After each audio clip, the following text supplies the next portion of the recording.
Hello, welcome to Coolbase. Justice will raise a nation. A good justice will make the citizen to be proud of who they are. A corrupt justice can destroy a nation, and it can also humiliate the whole country. If the justice system is corrupt, it will make the citizens to lose their trust in this justice. In this video, we are going to review the interview of the Justice Minister Ronald Lamola, who had given an interview this morning. We are going to summarize and analyze all the questions that he provided the answer, and we'll also try to give our commentary to get to see where the minister get it right or wrong. There is a lot that has been said about the South African justice so far. There is a lot of that is going on when it comes to the justice. So the minister was invited in the studio so that he can provide some of the answer. He can try to clarify some of the things that people are asking themselves a lot of questions out there, and yet they have not get anyone to provide them with the right answers. So for that reason, we are going to sit down and try to have look part by part so that we can have to see if the minister have really provided the right answer to the right questions or not. There is certain behaviors that is happening, whether it is in the justice system or in the police, and these two things, they are like twins brothers. When one side is not doing good, at least another side shall have done good. But unfortunately, South African people are crying, complaining about the bad behaviors that is happening, especially on the police side. So the minister had to come and provide the answer. The first question that was asked to the justice minister was to know about the Senzo Mewa's murder case. Why is it taking so long? And what do you have to say the way they had arrested Advocate MALESELA Teffo inside the courts? What is your point of view? And of course, they had also to ask him for how long this case will have to take, since now the Advocate Teffo MALESELA had asked the court to resume as soon as possible. What is your point of view about all this? Here's what the minister had to say. Yeah, obviously I did not hear him, but if he has got evidence, there are channels and processes to follow. As I've said, from our side, the Director General did raise the matter with the South African police with regards to the court precinct and the manner of arrest, that it could have been handled differently. And I do believe that the case can still be able to proceed, as it has been set down now for hearing, and I do believe that we need to give it a chance to take its course. Here, you can see that the minister condemned the act of this police going inside the court and arrest MALESELA Teffo. The next question to him was for him to tell us why there is a lot of court case that's supposed to finish by now, but yet it keep on delaying. Why is it like that? Is it the problem of the justice system, or is it about the police? Listen to obviously, the best way to handle the criminal justice system to be efficient, to be fast-paced, is to digitize the platforms, which we have already started with the process that spans from the South African Police Service in terms of the digitization of some of their case dockets, and there's been a pilot program that is aimed to digitize, which is called an integrated justice system, which we hope that in the near future we'll be able to have a docket digitized from the SAPS, which can be transmitted to the NPA and also in the entire criminal justice system. But you will also be aware that that also comes with its risk. The department in the previous financial year had a ransomware attack, which also affected the backlog of cases in the criminal justice system, which are obviously something that as we digitize and modernize the system, we also have to be aware and try to find a situation to protect ourselves against such attacks. But also the reality of it is that the Criminal Procedure Act of 1977 also has to be modernized to be at par with global standards in terms of it also being compatible with the digitized and electronic evidence and all those kind of things that could help to modernize the criminal justice system. And at this stage, what also affect the lifespan of a case. Obviously, is that there must be investigations that it takes this time, and there's then an interaction between the investigator and the prosecutor to take a decision as to when and how they must be prosecuted. Here, according to my understanding, I can see that the minister is not being honest with us. Yes, I will tell you why. Because this justice present his party. This justice present the votes of millions of South Africans who had voted for the ANC to be in power. If it keep on failing and keep on delaying the case or the matter that's supposed to be treated at that particular moment, I mean, this is the same government which is failing. And they're failing who? They're failing the people who had voted for them to be where they are. So this has nothing for you to come and try to defend on something which is more obvious that every South African can see and understand what is going on. Anyway, the next question they asked him was about the 22 million rand that they have to spend on making South African flags. So this is one of the things that left many people wondering, like, how can you spend 22 millions rand for you to make flags? I mean, like honestly speaking, guys, 22 millions. Do you know what you can do with 22 millions? Here's the question that they had asked the minister. What will you do with 22 million rand? Because it was a trap question, which they want to see how the minister is going to respond. Listen to the answer he provided, then I'll see you after them. So what would you do with 22 million rand? Would you build a flagpole or would you put it to something more useful? Yeah, unfortunately, I don't have the full details of the matter, so I will leave it to the minister. The minister wants to build a flagpole for 22 million rand. What would you do with 22 million rand? I will leave it to the Minister of Arts and Culture and Sports. I don't think it will be appropriate for me to comment on the colleague and also on something which I don't have full information of. But you could use 22 million rand, I'm sure. Yeah, no, I can, but I don't really have the full details of it. So I think the Department of Sports, Arts and Culture is better placed to explain that. Here again, you can see how the minister failed to answer the question because he's trying to protect his colleague. Obviously, they are all the same. So they are trying to cover all the wrongdoing. Because we're talking about 22 million rand. Do you know what you can do with 22 million rand?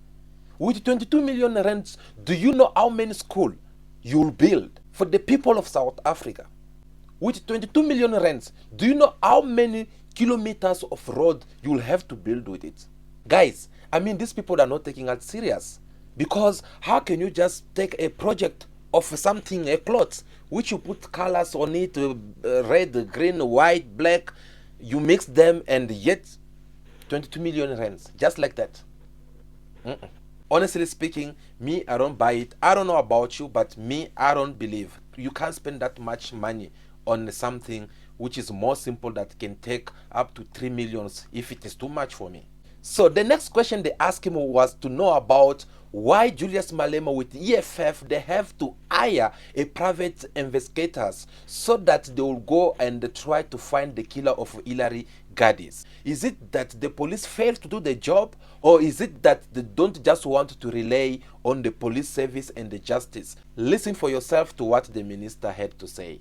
Yeah, I mean, as you are aware, the SAPS is the South African Police Service. I get reports on the NPA, but from what I have seen, it does look like the South African Police Service have got their ducks in the row. They have handled the matter, and there are suspects who are now going to appear before courts. So I think it will be good to allow also the case to take its course within the criminal justice system with the evidence that the SAPS will provide. Dear Justice Minister, please do give the credit to the person that belongs. I mean, you're not going to lose anything. Because the truth here, just in case if you did not know, the 3 suspects that you are busy talking about, that the police arrested the 3 suspects, it is all thanks to the private investigators that the EFF with Julius Malema had implemented in this case.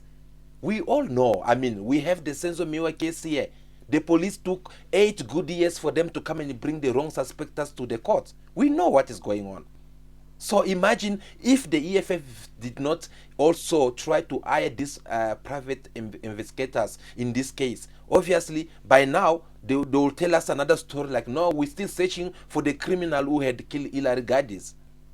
So, come on, try to give the credit to the person that deserves it. You're not going to lose anything. Just acknowledge that the EFF, they had contributed for this case of Hilary Gadi to go even this quick because they managed to help the police arrest at least 3 people. They asked the minister about the incident that happened in the university of this white boy who had urinated on the laptop on the belonging of another black student. Here's what he said. It's also sad to see in the 25th anniversary of the Constitution, see the incident at the University of Stellenbosch, which I think all of us should really condemn. It is almost like urinating on the Constitution itself, because this is the year where we should have a conversation about going into the future and how the country should look like going into the next 25 years. And to see a young person still practicing racism, you get worried that it means also the parents are not playing their role to teach their kids love and diversity. Here, I do agree with Minister Lamola 100%. Yes, this is kind of like an insult. You are insulting our constitution. This boy did embarrass the same constitution that protect him, because this, for me, it looked like I have invited you to sleep in my bed and now you are busy urinating in my bed. This is something that needs to be condemned with all the strength. So, well done, Mr. Minister. You have really made it very clear. I'm so proud of you. Another question that was asked to the minister was about the corruption. Yes, here we're talking about the corrupt case against the former president Jacob Zuma. So the question was for him to tell us, why is this case keep on taking so long? Why every time when they go to court they keep on postponing it? Why is it like that? Listen to what he said. Yeah, obviously it is something that, as I've said earlier, with the court processes, you will need to give it its own life, because this is like a whole life. Yeah, this is a whole life all on its own. Yeah, unfortunately that is the reality, because if those avenues of exercising your rights are available, you can't stop someone who wants to exercise his or her own rights, because if you do that, it will also be self-defeating, because with the higher courts the matter will be dismissed on the basis that you have interfered, you have denied someone to exercise his or her own rights. So you might be thinking we are taking shortcuts, you want to fast track the matter, but at the end it will be self-defeating, because it might be what the case turns on or falls on.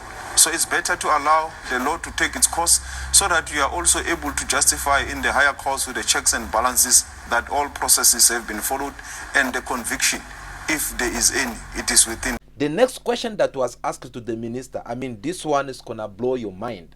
Yes.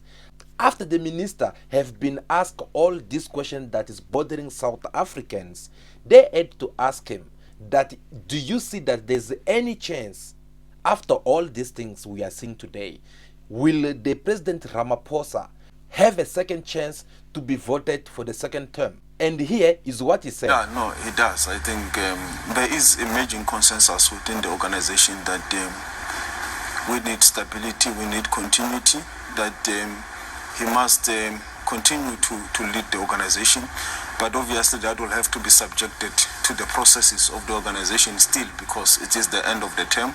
And we are hopeful that it will be a rigorous process informed by policy discussions to regenerate and renew the organization. If I was the minister, I was not going to answer this question. Guys, serious, if it was me, I was going to be very ashamed of our system. I was going to be very ashamed of my political party. I was going to be very ashamed of everything, because there's a lot that people are accusing these people of. And seeing him saying that there's a chance that Ramaphosa will pass, guys, well, I think that is a self-confidence, but after all, you should have left that to the South African people, that the one will have to decide whether Ramaphosa deserves a second term or not. You can't just be that determined to say that no, you will pass or you will win the elections. That you must leave it to the South African. The last question was asked to the Justice Minister was to know, Minister, is your job safe if Ramaphosa is elected in the second term? Listen to what he said.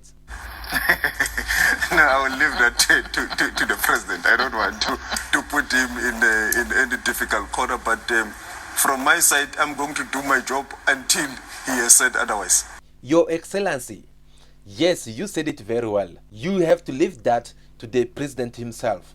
But here's what I have to tell you. You leave that to the president will have also to leave his mandate to the South Africans, who will have to decide whether they're going to offer him a second term or not. For the rest, you don't have to bother yourself. Instead, it is a time for you to focus you with your system in your government to see on how you can improve in your justice system. You can try your best to provide the people of South Africa the really justice that they deserve to have, and not locking up the innocent and releasing the really criminal on the street so that they'll keep on continue doing the same crime to the people of South Africa.